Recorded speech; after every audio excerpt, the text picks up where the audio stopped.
The main reason was just competition. I loved competing against people, I loved beating people, and but it was also that physicality that drove me. That was the strength that I had, and it was the one advantage that I planned to use. We were part of a very good schoolboy team. We got to play at Twickenham twice in the schoolboys. What was then the Daily Mail Cup, which is now the Continental Cup. Got to play there in 2 finals, lost 2. So, but having the occasion of playing at Twickenham, but also then having the heartache or the mental burn of losing twice at Twickenham always spurs you on.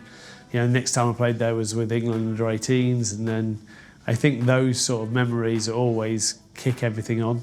I think walking into the Bath changing rooms in my first year as a professional in 1997 with the likes of Jamie Guscott, Phil de Glanville, Mike Catt, Ben Clark, Victor Obogu, Adedeo Adebayo, John Carlard, Matt Perry, all these guys, you get flash shots of moments of all these people that you've been watching on TV for the last 2, 3, 4 years. And that's sort of where the inspiration came from. That's what you want to walk in their shoes, and suddenly you're training with them day in, day out, and then you want to take their spot. So that was what I fed off.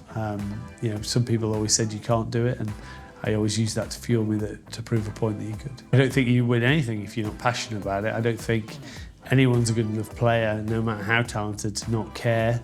I think the strength of rugby and what it delivers is about people caring not just for what they do as a profession, but the community, the understanding the grassroots game, understanding where it fits into, where a grassroots rugby club fits into a community, and how important it is, the characters that it builds. Rugby is a sport of characters, because it takes slightly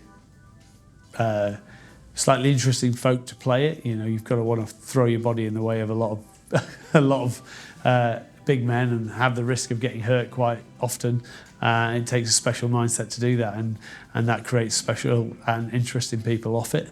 And I think that's the characters we embrace as rugby as a sport, and it's what we should keep embracing moving forward. Having those big games really sort of always tuned my mind, and I enjoyed playing in those games more than anything else. It actually doesn't matter what I'm playing, whether it's golf, whether it's table tennis, whatever.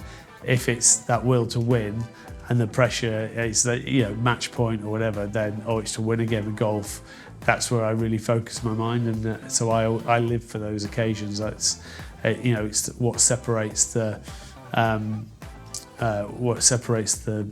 the better players, I believe, is being able to embrace those moments and still be able to deliver, because it can also go the other way and destruct performance. But I was one of those guys who just loved that moment. I preferred pressure on me than anything else. Any kid anyone who's played rugby, who's ever watched a match at Twickenham, dreams of running out at Twickenham, full house, preferably a Six Nations game, and to have that, it always blows away expectations. It's always way more than what you think it's going to be.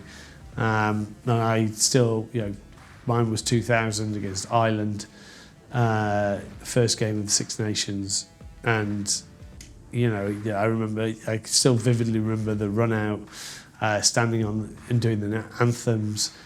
Didn't sing my anthem on my first game. I don't think I felt that I just shut my eyes and listened to the anthem come back at you and took it in. In fact, you always go through the routine of finding your mum and dad in the stand, because you know roughly where they're gonna be stood or sat, and you then just get on with the game. And once the game starts, you're just playing on a pitch. It could be anywhere. There's obviously the down times. There's when the ref blows his whistle, which in rugby is quite a lot, that you can then pick up on what's going on around you, the crowd and everything else, as you slip in, slip out. But once the game's in flow, you're just focused on one thing. There's quite a lot going on in a rugby game. But I think the anthem and then the actual final whistle is sort of where, and especially if you've won, where you really sort of soak up that atmosphere and really take in what is Twickenham. You're always going to want to be back on the biggest stage playing. You're always, every World Cup, going to want to be wishing that you could be part of it. But unfortunately in life, the game moves on, that life moves on, everything moves on. Athletes are better, you know, and you have to find your peace with that. But you still are always going to miss that occasion because you have sampled it, you know what it feels to sort of step on the turf in that situation, and what it does to you, is whether it's mentally or physically, how your emotions change and how you can wire yourself into it. But you know, you've also got to be at peace when you leave the game, that you have to move on, and so you'll always miss it. But yeah, I still love the game. I still love playing it. Obviously at a far different level now.